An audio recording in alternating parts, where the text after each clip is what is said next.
Our hearts beat to the city streets. We began to feel the fire. Hello guys, Radhe Radhe. Welcome back to my channel. कैसे हैं आप सब? I hope आप सब अच्छे होंगे गाइस।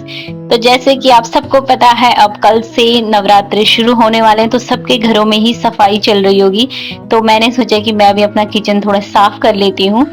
तो आज ना मैं अपने किचन की कर रही हूँ डीप क्लीनिंग। सो गाइज, ये जो व्लॉग है ये स्टार्ट हो रहा है दिन के 2 बजे से। तो मैंने दिन में लंच वगैरह बनाया, खाया, अपनी बेटी को भी खिलाया और उसके बाद मैं स्टार्ट हो गई थी अपनी सफाई के काम में।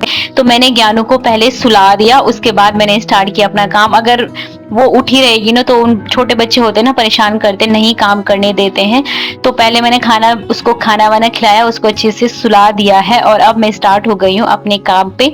तो इस काम में ना मुझे 2 से 3 घंटे आराम से लगने वाले हैं, क्योंकि ये बहुत ही डीप क्लीनिंग हो रही है आज। तो हमारे यहाँ होता ही है कि जब नवरात्रे होते हैं तो नवरात्रों से पहले हम अपने किचन की बहुत अच्छे से सफाई कर लेते हैं। हमें जो सफाई है ना वो अपने रसोई घर से ही स्टार्ट करनी चाहिए, क्योंकि हमारे रसोई घर में ना बहुत सारी गंदगी हो जाती है साल भर में और ऑयली हो जाता है काफी किचन। वैसे तो हम इसको करते ही रहते हैं साफ नॉर्मली, लेकिन जो डीप क्लीनिंग होती है ना वो मुझे लगता है सबके घरों में साल भर में ही होती होगी बहुत अच्छे से, जैसे मैं कर रही हूँ। और किचन को साफ करने में ना बहुत सारा टाइम भी लगता है और थकान भी लग जाती है। तो सबसे पहले किचन से ही शुरुआत करें। अगर हम और जगह से शुरुआत करते हैं ना सफाई की, तो किचन में आते आते हम थक जाएंगे और किचन की जो सफाई है वो अच्छे से नहीं हो पाएगी। इसलिए सबसे पहले किचन से शुरुआत करें, क्योंकि एकदम फ्रेश रहेगा ना तो किचन की सफाई बहुत अच्छे से रहेगी।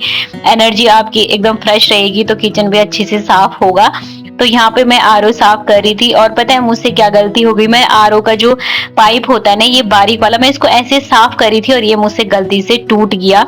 तो इसमें ना हल्का सा पानी अब लीक होने लग गया, या तो शायद इसका पाइप, मतलब हमारे जो आरओ है इसको 3 साल हो गए लगाए हुए, 3 या 4 साल हो गए हैं। तो इसका पाइप शायद थोड़ा कच्चा हो गया। मैंने जैसे उसको ऐसे टच किया ना, वो खटाक से बीच से ना हल्के सी उसमें दरार आ गई और उससे ना अब पानी लीक हो रहा है। तो अब मैंने एक नुकसान कर दिया है, अब इसको हमें चेंज करना पड़ेगा इसका पाइप। मुझे ना किचन की सफाई करते करते 2 बजे से लेके शाम की 6 बज गई थी और मैं बहुत ज्यादा थक गई थी। तो ये तो अभी शुरुआत थी, तो मेरे पे खूब सारी एनर्जी दिख रही है आपको। तो यहाँ पे मैंने आरओ भी अच्छे से साफ कर दिया है और नल वगैरह हर चीज, मतलब एक एक चीज मैंने अच्छे से साफ कर दिया। आपको दिख रहा होगा काफी चमक रहा है। तो टाइल्स में यही होता है, अगर टाइल्स को आप एक बार अच्छे से वॉश कर दो ना तो एकदम क्लीन हो जाती हैं और चमकने लग जाते हैं।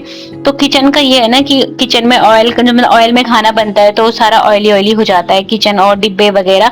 तो डिब्बे तो ऐसा होता है कि जो डिब्बा खाली होता है ना, जैसे दाल का कोई डिब्बा खाली हो गया तो मैं फिर उसके बाद उसको उसी टाइम धो देती हूँ, फिर उसमें नेक्स्ट टाइम फिर दाल भरती हूँ। डिब्बे वगैरह मैं ऐसे ही करती हूँ, जब भी खाली होता है फिर उसको धो देती हूँ। तो यहाँ पे मैं अब एग्जॉस्ट फैन साफ कर रही हूँ। और गाइस, बेंगलोर में ना यहाँ पे मतलब जितने भी रूम हमने देखे तो यहाँ पे एग्जॉस्ट फैन नहीं होता है और हमें खुद से ही इसको लगाना पड़ा। इन्होंने ही उसको मतलब कुछ जुगाड़ करके ऐसे करके बांध के लगा दिया। यहाँ पे नहीं लगाते हैं लोग, पता नहीं, मतलब जितने भी हमने देखा इस बिल्डिंग में भी किसी के घर में एग्जॉस्ट फैन नहीं है। हमने ही इसको ऐसे एडजस्ट करके लगाया है और इससे ना काफी, मतलब जो ऑयल होता है वो बाहर चला जाता है, तो काफी मतलब किचन गंदा होने से बच जाता है। यहाँ पे ना मैं एग्जॉस्ट फैन साफ कर रही हूँ। तो बाहर से ना, मतलब बाहर भी चूना हो रहा है, इस बिल्डिंग में मजदूर लोग चूना लगा रहे हैं। तो मैंने खिड़की खुली हुई थी, अभी आगे देखना आप। तो वो भैया जो है ना वो ऐसे लटक के, मतलब बहुत रिस्क वाला काम है इन लोगों का, वो रस्सी से बांध के और फिर उसमें बैठ के, ऊपर एक आदमी उनको ऊपर नीचे खिसका रहा होता है रस्सी को। तो उसमें बैठ के ऐसे झूला टाइप का बनाया होता है, फिर वो लोग ना वो कर रहे होते हैं, चूना लगा रहे होते हैं बाहर से। तो वो भैया एकदम से मेरे सामने आ गए, उधर पीछे से एकदम डाउन किया होगा ना उन्होंने।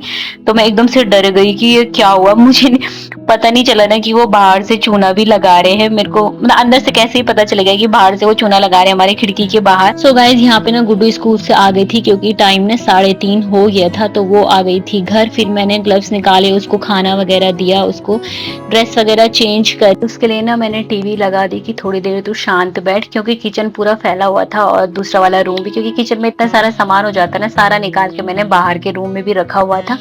तो उसको मैंने बिठा दिया। और गाइज, यहाँ पे ना वो भैया अब देखना एकदम से आएंगे मेरे सामने, ये देखो यहाँ पे बाहर। तो मैंने एकदम से डर गई, मैं पीछे हो गई और फिर मैंने फटाक से खिड़की बंद कर दी।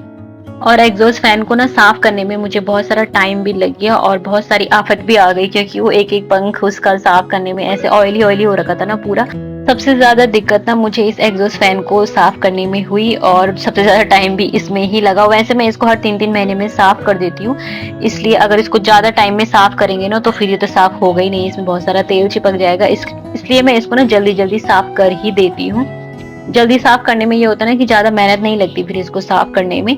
और वैसे इस बार मैं इसको काफी टाइम बाद साफ कर रही हूँ, इसलिए मुझे इतनी ज्यादा परेशानी हो गई है, क्योंकि अभी ये है ना कि बच्चों के साथ ना टाइम नहीं मिलता, और कभी टाइम मिलता है तो फिर याद नहीं आता है, तो इसी वजह से ना काम हो ही नहीं पाते हैं। तो यहाँ पे ना वो भैया उन्होंने खिड़की ऐसे पकड़ ली थी एक हाथ से, फिर मैं नीचे उतर गई थी थोड़ी देर के लिए, मैं साइड में हो गई थी। मैंने कहा पहले इनको करने ही देते हैं चूना, फिर उसके बाद मैं अपना काम स्टार्ट करूंगी। और फिर थोड़ी देर बाद ज्ञानू भी उठ गई थी, फिर मैंने ग्लव्स निकाले, फिर ज्ञानू के लिए दूध बनाया, उसको भी बिठाया वहां पे कि तू आराम से बैठ जा, भी मम्मा काम कर रही है। फिर यहाँ पे दोबारा से मैंने अपने ग्लव्स पहने और मैं शुरू हो गई सफाई करने में। तो यहाँ पे खिड़की में भी ऑयल हो जाता है पूरा, ये वाला एरिया ना पूरा तेल से चिपचिपा हो जाता है, तो इसको क्लीन करने में सबसे ज्यादा टाइम लग गया। फिर इसको भी मैंने, और एक ना यहाँ पे सज भी नहीं आ रही थी, क्योंकि ये अंदर से ये ग्रिल लगाए हुए हैं, तो इसको साफ करने में ना बहुत ज्यादा दिक्कत हो गई मुझे, हो ही नहीं पा रहा था। मतलब फिर जैसे तैसे मैंने साफ की पूरी खिड़की, और उसके बाद फिर मैंने ये साइड वाली जो दीवार थी ना वो साफ करी, ये रह गया था यहाँ पे, तो इसको भी मैंने पूरे अच्छे से क्लीन करा और फिर इसको धोया।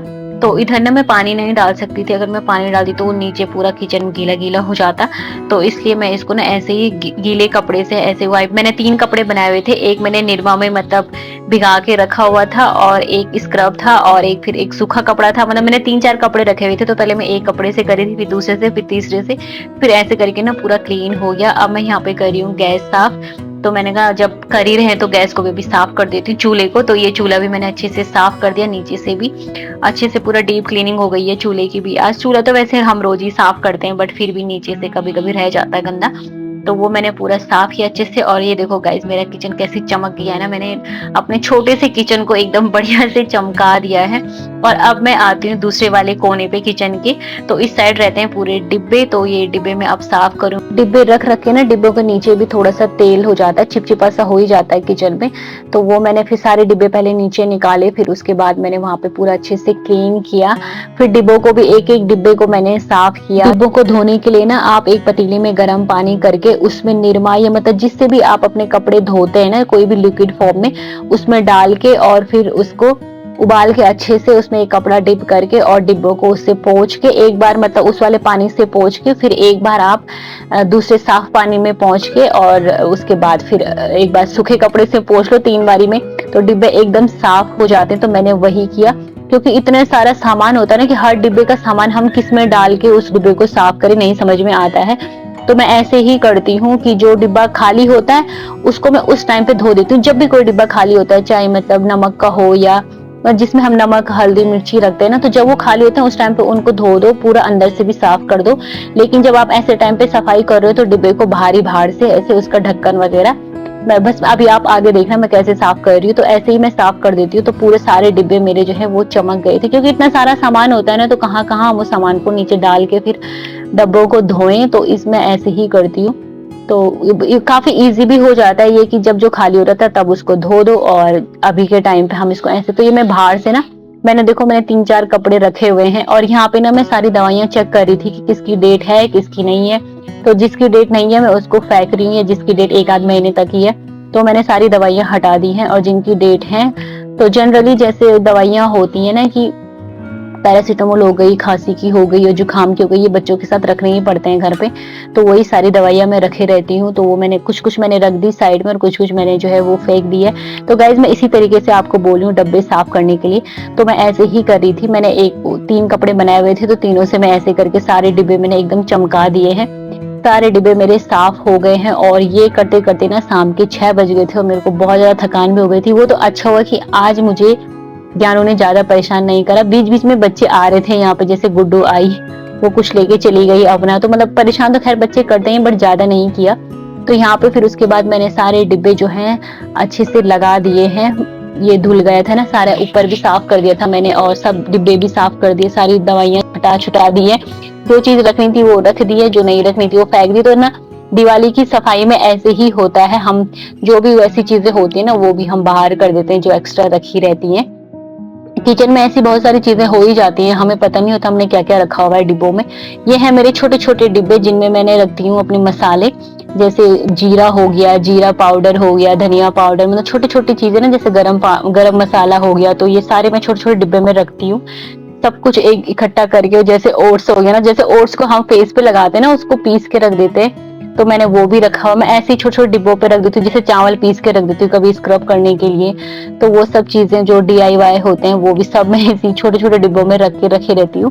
भले टाइम नहीं मिलता है लेकिन मैं अपनी तरफ से कोई वो नहीं कमी नहीं करती हूँ। मतलब मैंने सब रखा हुआ है कि ओट्स पीस के, कि अगर कभी ओट्स लगाना हो फेस पे तो वो भी रखा है, चीनी का बूरा भी रखा हुआ, हर चीज रखी हुई है मैंने, लेकिन यूज में कुछ कर ही नहीं पाती हूँ। जब भूल ही जाती हूँ, कभी टाइम मिलता है तो ऐसे ही होता है। और यहाँ पे मेरे सारे अपने जो छोटे डिब्बे हैं वो भी सब साफ करके रख दिए हैं, और इनको भी मैं लगा दूंगी। और उसके बाद फिर 6 बज गए थे तो फिर मैंने बनाई चाय। गुड्डू का होमवर्क करने का टाइम भी हो गया था, फिर मैंने चाय बनाई अपने लिए आराम से, फिर चाय पिए, साथ के साथ उसको होमवर्क करवाया। तो यहाँ पे मैंने सारे डिब्बे रख दिए हैं और यहाँ पे बन गई है चाय। तो अब मैं पीऊंगी चाय और साथ के साथ गुड्डू को कराऊंगी होमवर्क। तो आई होप गाइज आपको आज का व्लॉग पसंद आया होगा। पसंद आएगा तो लाइक करना, शेयर करना, कमेंट करना, प्लीज सब्सक्राइब कर देना चैनल को, क्योंकि बहुत ज्यादा मेहनत लगी है आज की वीडियो बनाने में भी और आज का किचन साफ करने में भी। तो यहाँ पे चाय मेरी बन गई है, अब मैं चाय पी लेती हूँ और उसके बाद साथ के साथ गुड्डू को कराएंगे होमवर्क। तो bye guys, thanks for watching, take care, और प्लीज सब्सक्राइब कर देना चैनल को और वीडियो को लाइक करना बिल्कुल मत भूलना गाइज। बाय।